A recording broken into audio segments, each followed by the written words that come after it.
Hello everyone, hope you guys are having a great day. It's May 26th and today I'm back with another video. Today I'm going to be talking about today's potential severe weather outbreak. As you guys can see, the SPC has a moderate risk out for areas of the plains. And we do even have a 15 sig Tor risk, which is pretty significant. So let's get started with the video. So like I said before, the SPC has a moderate risk out. Not really any major cities in it, but we can see cities like North Platte and Hastings are really the biggest cities or towns in this risk. But in the enhanced risk, we have Topeka, Kansas, uh, Grand Island, Nebraska, Lincoln, Nebraska. And then we also have a slight risk, another area to watch in the Northeast. We can see that slight risk from Ohio, up in the areas of Maine, and cities like New York City, Philadelphia, Baltimore, Washington, D.C., Kansas City are all in that slight risk. Kansas City is in the other slight risk further to the west. But 56 million people are in this slight risk. That is a lot of that's today could be a pretty significant day, just due to the amount of people that are under a severe weather risk. So yeah, we can see we have a 15 sig Tor risk. That is a big deal. If we haven't had a 15 sig I'm pretty sure around 2 months. If I think I'm almost 2 months, yeah. And 45. So we have a moderate risk for tornadoes, moderate risk for wind, and a moderate risk for hail. So yeah, today looks to be a pretty significant day. And then tomorrow, we can see we have an enhanced risk. Looks like the severe weather outbreak will continue tomorrow. We have that enhanced risk stretching from the Texas Panhandle all the way up into southern Illinois. 10 Tor risk. Tomorrow looks to be good for we have a good threat for tornadoes tomorrow as well. And then on day 3, it looks like it's going to kind of shift further to the south and not be as much of a problem. We will still have a pretty large area with the severe weather threat. We can see we have a marginal risk going all the way from eastern New Mexico all the way up into Virginia. So pretty large marginal risk. And maybe with this front, we could see a little bit of moisture for the southeast. Or because the southeast has been under a pretty significant heat wave this week. And not really much precip. There hasn't been a lot of moisture. Some areas of South Carolina and North Carolina did get some precip yesterday. There was a little bit of moisture, but today it's going to be drier. But then maybe by later this week, this is Friday, maybe we could see maybe some thunderstorm activity or some showers that could bring maybe some relief to the southeast. And then we have no day 4 through 8 outlooks, so that's good. Now let's go ahead and take a look at the models. This is the 12ZH this is just coming out right now. I want to zoom into the central U.S. And yeah, so 23Z today. We have a surface low up in Wyoming, southeastern Wyoming, kind of by Cheyenne. We have some storms stretching from South Dakota down into Colorado. Let's just take a few soundings. Let's take one in southwestern Nebraska. We can see that shear is already getting a little bit better.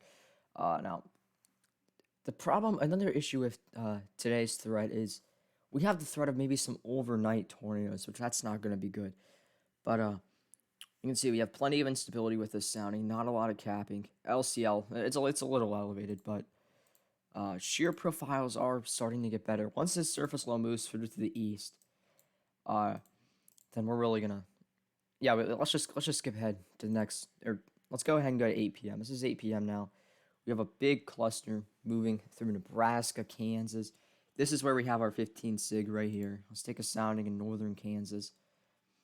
And yeah, look at those shear profiles. You can see this sounding has a little bit of capping, but these shear profiles are not bad. And this HOTO also looks definitely supportive of a tornado threat. Let's take a sounding up in Nebraska. Yeah, this sounding has a lot of surface capping.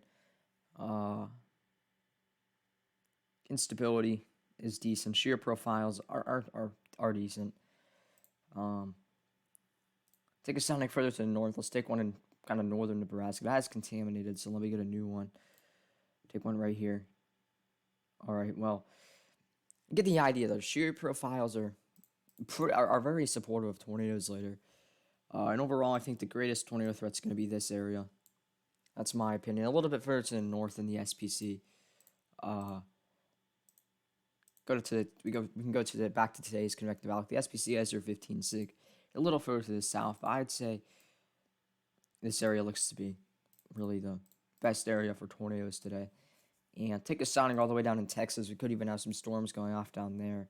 Those really look to be have large hail with them as the main threat. And yeah, so let's go ahead and go to the next four. Let's skip ahead a few forecast hours. Let's go to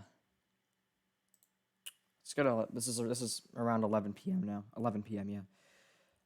We can see our surface low is located kind of in Nebraska. It's not really looking as deep as it used to, but this is the HLL. We go to the NAM 3, and let's see what the NAM 3 has going on at the same time.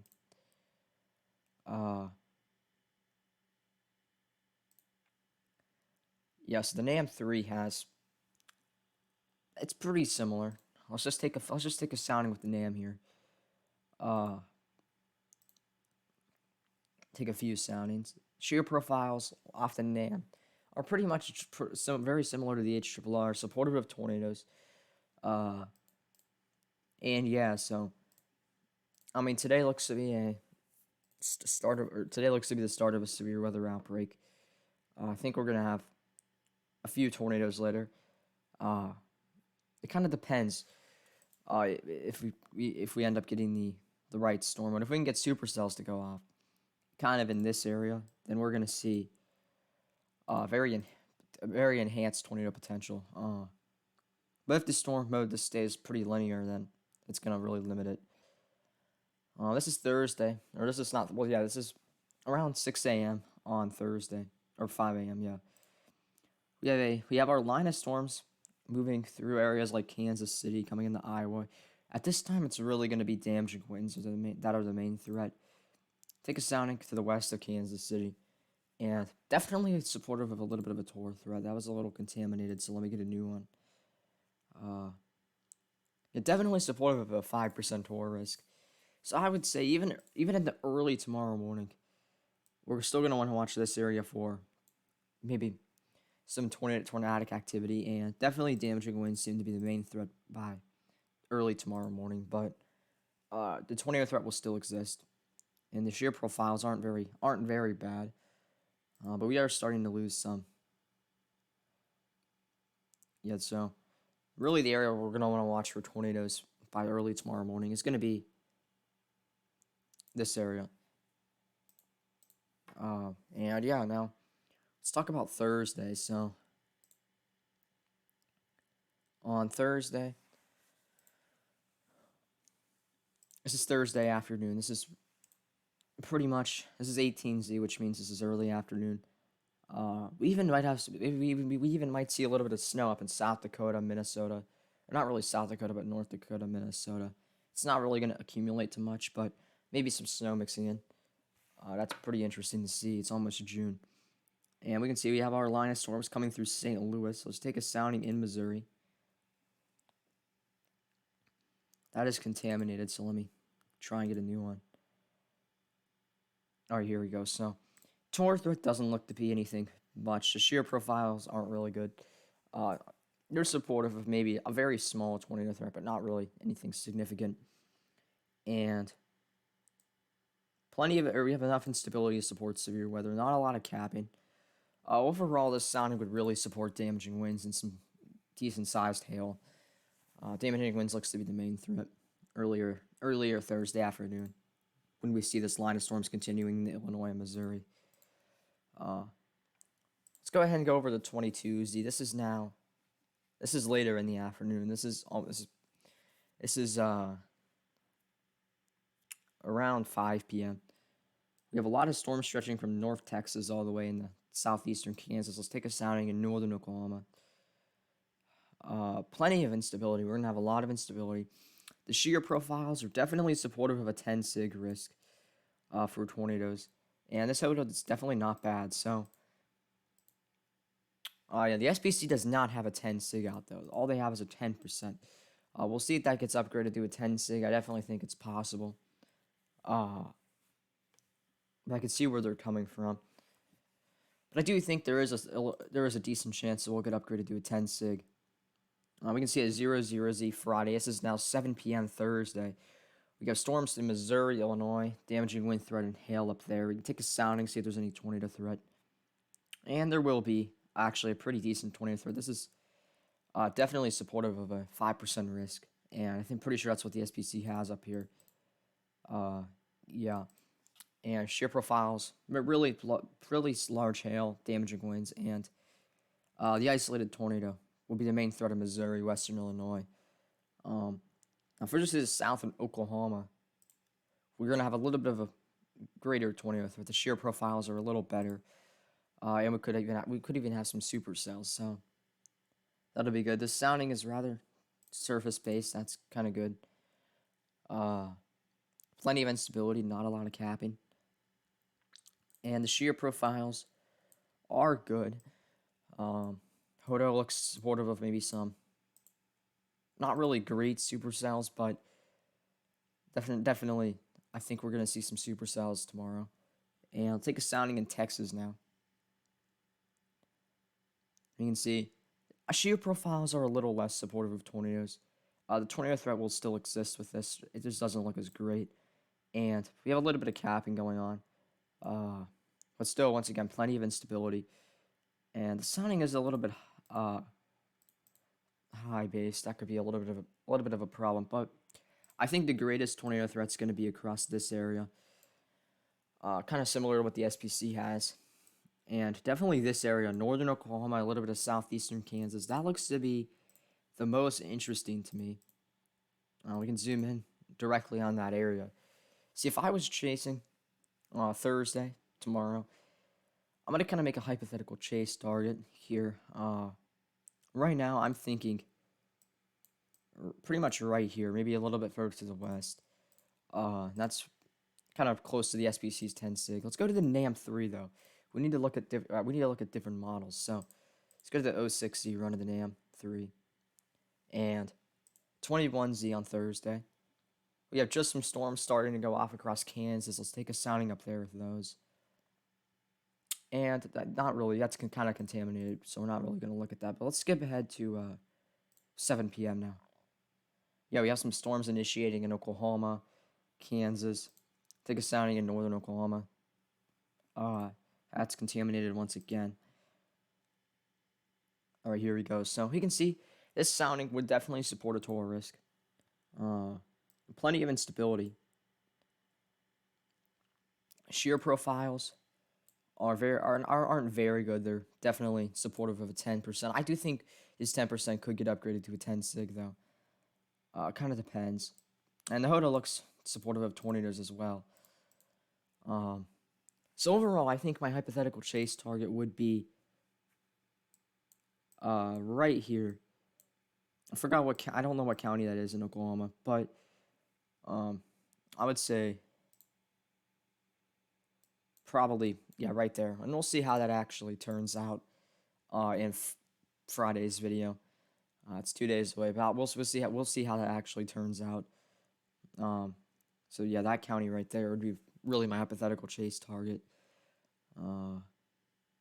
And yeah, so that's Thursday.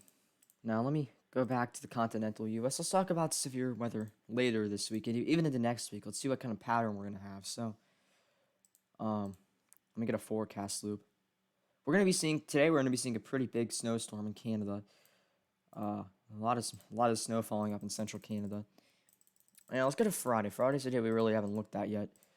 We're gonna have a few areas we want to watch. I want to watch this area, maybe the plains, and the southeast, or not really the southeast, but the mid-Atlantic / south, where we could see some storms along this cold front with the same low that's bringing our severe weather today and tomorrow. Shear profiles don't really look to be supportive of tornadoes. Really, damaging winds seems to be the main threat. Friday, I do think we're going to see a severe weather threat. Really, this whole area here. That's kind of similar to what the SPC has. Now, this area up here looks interesting to me also. GFS indicates maybe a storm up there. Let's take a sounding in eastern Montana. Definitely, that would be kind of high based. Uh, that would really just be hail if anything. Um, and then Saturday we can see we're gonna want to watch maybe the deep south Gulf Coast over into maybe the plains again, and the ridge that brought the heat wave for the south. That's gonna be pushing out, or that's gonna be getting pushed away, and to kind of get it's gonna kind of get flattened. And so we can see temperatures this weekend are actually gonna be pretty mild for the southeast. So we can see today.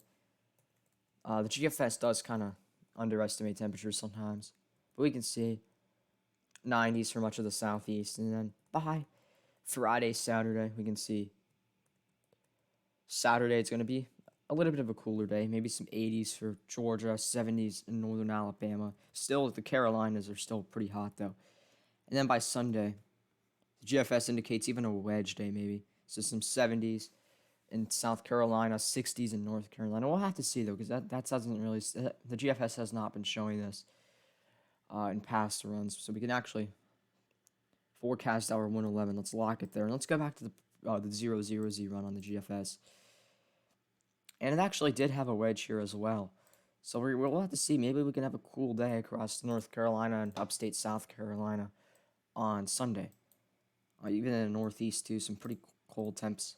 So we will have to see if this actually happens. But yeah, that'll wrap up this video. I hope you guys enjoyed it. I might live stream later. I'm not sure. But yes, goodbye.